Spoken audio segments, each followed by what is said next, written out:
Hey, what's up, guys? My name is FistGuy25, and you may know me as the person with the most wins in this game right now. Oh my goodness! So, I thought a common question I get is, what are the cores that I can use to better improve my game so I can get some wins just like you? So today, I will be giving a tier list video of them. So I thought this would be a great idea to show some newer players or some ones that are just struggling to get up there and don't really understand the cores that well to help them get better. So let's go ahead and start it off with no core. And no core is pretty obviously a bad choice. If you don't pick a core, you are basically putting yourself at a disadvantage. So of course it's going to be going in an F tier. Never not have a core on. So get into those solos and make sure you get the cores unlocked so you can start running some lobbies. Alright, next we're going to do one of my personal favorites, which is Double Dash. Now Double Dash I've used since the beginning in Beta 1.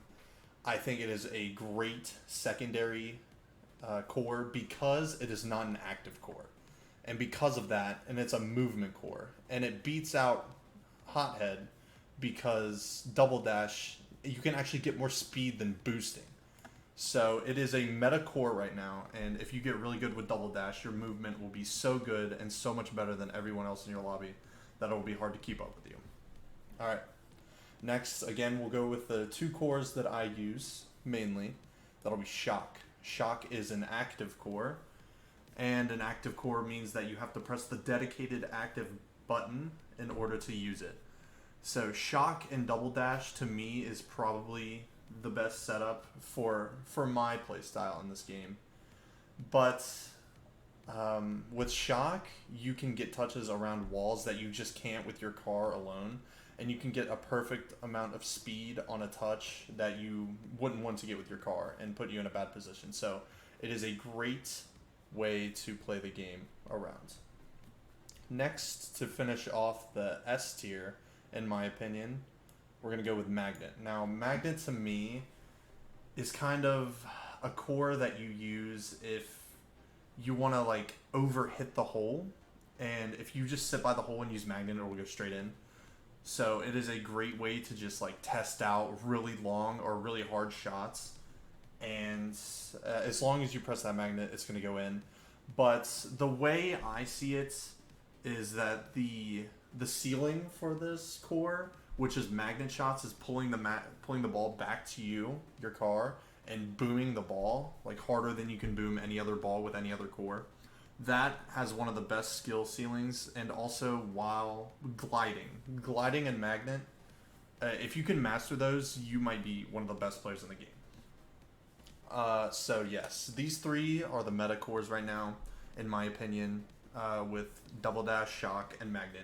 As long as you have Double Dash, which is a given, and Shock or Magnet, either one of those, just get good with those, and you will probably run your lobbies if you're having a hard time. Next, we're going to go down the list. So, we're going to go with A tier. And right now, an A tier core, especially for new players, if you really just want to get good really fast, use Straight Shot. Because Straight Shot, Curve is hard to use, but I think it has a large payoff. So that's why I've never used Straight Shot. But some of the best players in the game still use Straight Shot. And honestly, it's just a great core to have. So it's more like of a payoff thing, but because of how many good people use Straight Shot, I can't give it anything lower than an A. It just has to be there. Now, we're going to go with a little bit of a controversial take here. We're going to go Stomp. We're going to put Stomp in the low A tier. And I really think this because it is a new core, and it is a new active core. And I've seen so many uses of it. Like, you can put a lot of speed on the ball with this core, but it just takes a lot of time setting up. So I really need to see someone dedicate themselves and just use this core before I can really see like the output of how good it can be. So if someone wants to just start grinding this core and then finally I can see how good it can be, It might even go up to S tier, but for right now, in my eyes, and from what I've seen, the ceiling of it, it is an A tier right now. But tell me in the comments if you use this core a lot and if you think it has a good payoff. Alright. Let's see. B tier. I'm going to have to go small ball. Because the small ball does go a slight bit faster than the regular ball. And as well as it'll get into the hole faster. So if you can dedicate yourself to using this ball while having like the same amount of accuracy, it can really change the game up. But as of right now, since you would also need to have either an active or double dash with that, it's kind of nerfed right now. So that's why I put it in B. If you could have small ball, double dash, and shocker magnet, it would definitely be the loadout of the game. But because you can only have 2 cores, that's why it's so low right now. But it can be better. It can be. Okay. I honestly think that might be all of B tier. I think I'm going to have to leave it off like that. Yeah, I will. And the top of C tier, I'm going to have to put Rough Rider and the Sandmaster. Because these... Ooh, actually... I might have to put Sandmaster in low B. And I'm not going to put Rough Rider there because I'll tell you this right now. You are going to find yourself hating sand. Like, the sand is awful. It'll stop your entire momentum of the ball. And because it's a divot, it actually, like, worsens your play. It's way more worse than rough. Because rough is just smooth. It won't affect you that much. But with the sand, if you can keep all of your momentum into hitting the ball, I think that is a really good core, honestly. And then we'll go into Rough Rider. As long as you just keep your speed, it's just another speed core, honestly, just to keep up your momentum. But there's way better ones on this list. So with Sandmaster and Rough Rider, they're better cores to use, so I wouldn't personally use them. Now, I have heard that if they combine the two, I think this would be an A tier core. If they combine both of those, it would be A tier, for sure. But as of now, that is what's going to have to happen. And next up, we're going to put in Big Ball.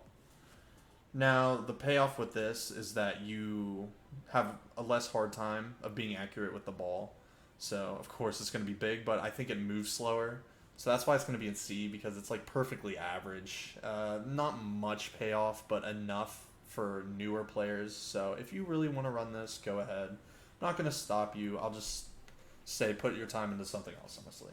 And then finishing off the C tier is Hot Rod. This is another movement core, but like everything else, there are much better ones, and the boost depletes on this one much more. And what I forgot to say was Shock.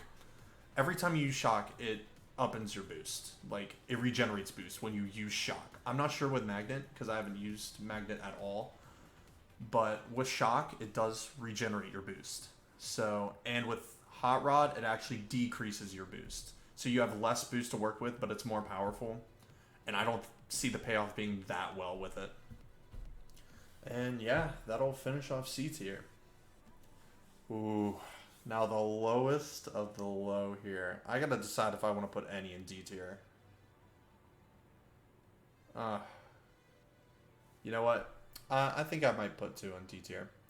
And the first one that's gonna be top of D tier, I'm gonna put Quick Flip.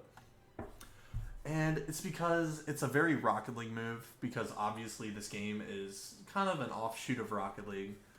As soon as you see that, you're like, oh, Rocket League, okay. And then you try it and you're like, I have to press another button other than A to use it, and it's kind of not worth it. I'd say the better Rocket League core is Double Dash, because you still get to double press A, but you get so much more speed with that. And with Quick Flip, you're just using it to hit the ball in a certain direction. Not very good. Not very good at all. I would highly recommend not using this core.